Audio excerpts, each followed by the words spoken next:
Yes, so I will share a few recent results and basically what we have been doing towards a trustworthy Internet of Things.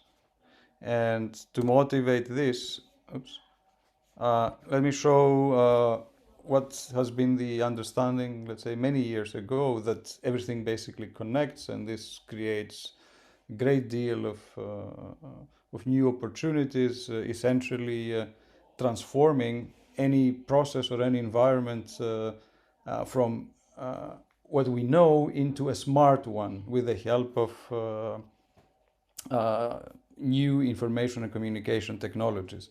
The challenge that we consider is, well, when this happens anyways, exactly because there are a lot of profit, there's a lot of benefit for everyone, are things going to be better or worse, in the sense that everything that we come up with, all this new technology, the fancy gadgets that people often meet and greet with enthusiasm, are also offering new opportunities for those who are malicious to take advantage of the new technology and harm us.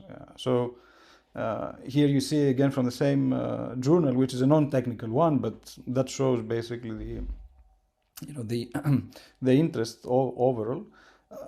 Proclaims a very let's say bleak future. They say, okay, everything is hackable, computer security is broken, and so on and so forth, right? So what's actually the situation, or what are we dealing with?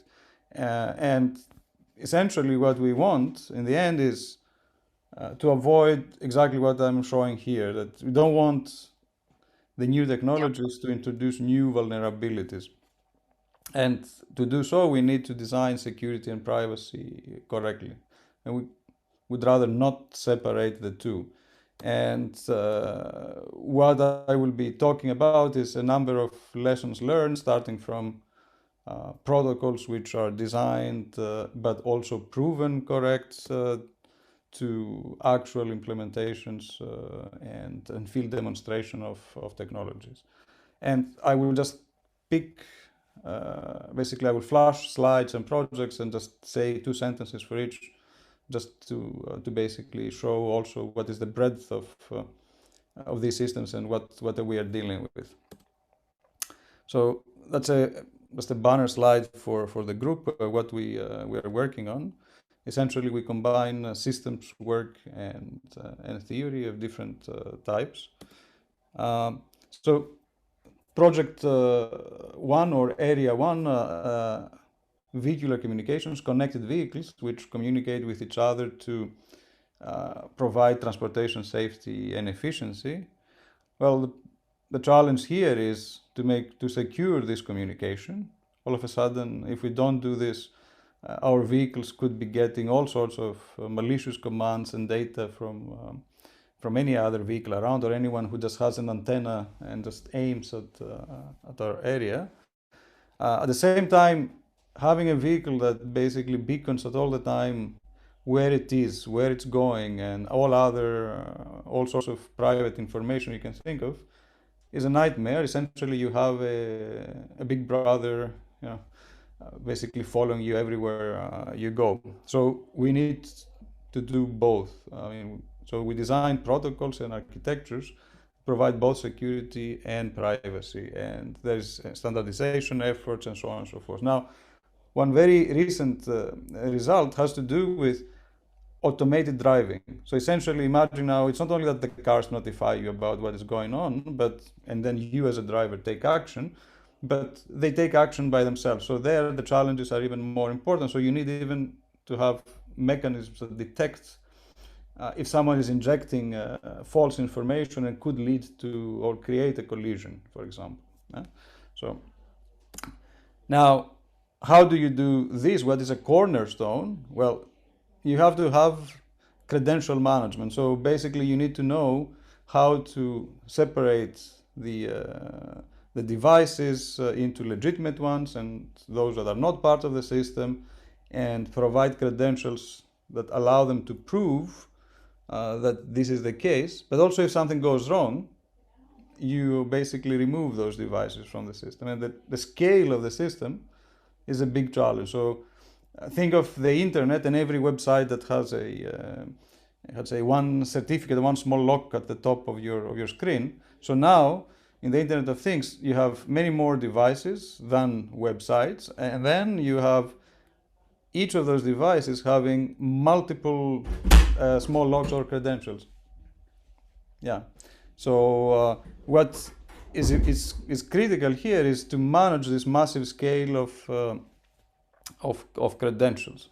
And I show you here a picture of the vehicular connected cars, but a large infrastructure at the backside, the back end that manages these credentials. A different breed of cryptography and different type of credentials are useful when we consider other systems, such as participatory or mobile crowd sensing. There, the importance of privacy could be even higher, but you also have a more complicated, perhaps, system where you have data that the Internet of Things is collecting instead of having dedicated infrastructure. So you don't go and deploy your special sensors to do so, but perhaps in an opportunistic way, you get all this information. Example, traffic information, right? So you see at the top, but it could be environmental information, it could be anything that we're interested in. So essentially, it's an enabler for smart cities. Well, here the challenge is, unlike previous work I was describing, the previous type of systems, to motivate on top of everything else students, because I'm saying students, so slip of a tongue. So users, if you don't agree that your device collects data and contributes this for the broader good, then the system won't have rich data. So how do you, securing the system and enhancing privacy are, let's say, motivating users, but in addition, you need to have a secure and privacy preserving way to reward them in some way. So this is what we have been doing here. Of course, it's critical that even though you have legitimate participants, they don't feed you with malicious data or with forged data. Imagine I want to basically distort the image you have on a given phenomenon. For example, I start sending you information that there's a big traffic jam somewhere, or my neighborhood is always traffic jam, so that no one actually drives through my neighborhood. So then I am calm, and I can do this exactly because the system is asking from my opinion, from my feedback. And something that is perhaps quite interesting is the recent result where we looked at Google Maps, so that is a location-based service that many of us are using, and it has these participatory mobile crowd sensing features. And we found ways to essentially inject anything that we might want into the information, meaning whether a museum or a restaurant is is crowded, whether a tram or a subway line is crowded, or whether a road is traffic jammed, and without actually finding any defense from the system side. And that basically shows that if there are no security measures in place, someone who wants could potentially manipulate what we perceive about the city life. That's the challenge. So I can skip this slide because it talks about location-based services, but I can say only that the privacy aspect is important, because every time we submit a query about where we want to go for example, where is the closest hospital or where is the closest restaurant, we disclose information about ourselves. So even though we think that this is harmless, still a curious service provider learns quite a lot about ourselves, exactly because they know where we are and what we want to know at a given point in time. So we proposed a scheme that can extend any of the location-based services that are out there in a way that you rely on peers and you can get useful or valuable information for you, but at the same time you hide, you reduce your footprint, the degree of exposure to the service provider. And of course, the challenge there is that what if your peers are, misbehaving as well? Well, you have to deal with this, and then our system is basically dealing with both types of misbehavior, if you wish. Now, if I shift gears and connect to localization or positioning, well, it's critical, right? So we all have smartphones, navigation systems that rely on that. What if an attacker, as you see here, is basically trying to attack the global navigation satellite system, or GPS or Galileo or whatever is your favorite system? Problem is that it can create all sorts of trouble, right? From catastrophic events to manipulation to, you can think of all sorts of cinematic scenarios.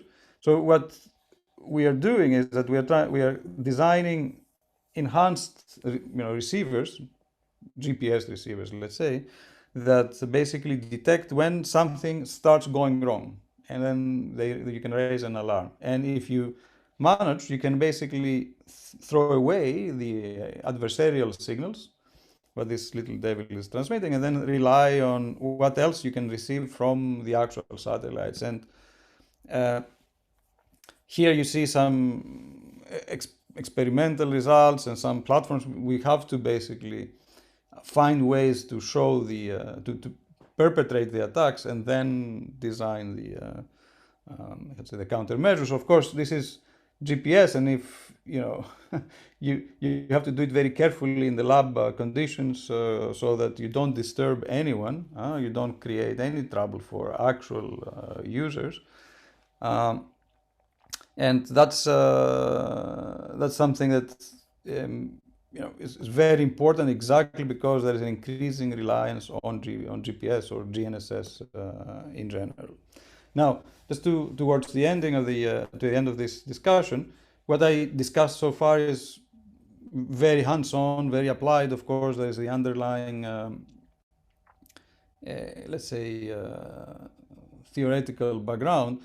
So I just discuss here briefly some other direction of our work that is more theoretical. So here you abstract the system and then you ask the question, how things would work as the systems gets larger and larger. And this is valid in the Internet of Things exactly because the scale is very high. And one question that you see here is, well, can you rely on the wireless communication, the physical layer, what we call, to secure communication, basically hide what you're transmitting from eavesdroppers, these inverted triangles you see here, without using cryptography? And then here we had some pretty theoretical but very interesting result that show that as the network grows, there are ways to have zero cost security in the end with the help of the physical layer. Of course, there's a catch.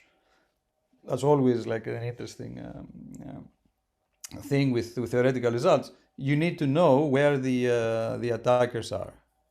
All right, and just to conclude, since I have one more minute, of course, we work a lot on organizing summer schools, international events. We co-organized for a couple of years a hacking competition, and we disseminate results in tutorials and so on and so forth. So that's the summary from my side. Thanks very much for your attention and for the opportunity to I have to apologize that things were a little, say, difficult from my side on a personal level, but I'm happy that I made it, and I met you all today. Thanks. Thank you very much, Panos. Right, I'm just bringing us back. That was really, really interesting. I see we already have a question from Christina. Christina, you can go ahead and ask your question. Thank you very much. It was a very interesting presentation, and I really appreciated, especially what you said about the system getting larger, and at the same time the difficulties between the conciliation of the privacy with getting all this rich data. Mm-hmm. And I must say that everything became very clear with your explanations, less with the images. But I mean, that's the beauty of interdisciplinary conversations. So my question would have to do has to do with policy making, Mm-hmm. and also the difficulty of bringing together different national laws, privacy laws, and transnational realities getting larger and larger and more interconnected, and how do they interact with transnational norms, global norms, supranational parameters. So which is this interplay between national privacy laws, transnational norms in your field? I would be very interested in that. Thank you. Yes, absolutely. That's. I mean, I'm not a legal expert, so I'll try to answer, let's say, to the best of my ability. So there's. Let me say that at first there's this very nice cartoon by Chapat from Geneva. That's, there's this policeman and says. There's the globe, and he shouts, "Cyber police! No one moves!" And then, of course, there's the whole globe that's where the perpetrator could be. So that's one dimension. So you never know where the attacker is. I mean, that's where they come from. How are they? Who is listening, and how? On the other hand, there is already some significant effort in writing regulations, harmonizing types of data, what is collected, what should not be collected, how the user should be informed, and that's great progress. Now, within the EU, I think that the path is that, well, there are directives, and then the national parliaments are basically adopting those directives, and then they comply. Uh, the biggest issue, I think, is to make sure that, for example, how to say, legislation allows you to, for example, let's say, go after someone who doesn't do the same way that it should be. I mean, across border. It could be that higher standards also help, how to say, attracting those who care about increased protection. But it's a difficult issue. From the IoT perspective, I could say that there is an interplay with actual physical security or safety and all sorts of technical measures that basically harm privacy. And to some extent, if I want to connect it with the connected vehicles and the intelligent transportation systems, well, there you might see it as well. For example, there's this requirement for conditional anonymity, or pseudonymity. You hide the identities of the vehicles, at least for a short while. But then, if something happens, you can go back and find exactly what the vehicle was and who's the owner, and so on and so forth. And this is for safety. So that's one dimension we should take into account as well. Thanks, But Panos. again, I apologize. I'm not a legal expert, so. No, but that's really interesting, and that's really helpful. That was kind of my question too, was also about, is it enough to give people the option to opt out, like with the cookies option that we get when we visit websites and things? Are there, but then in opting out, there's this tension, right, of getting a less high quality service.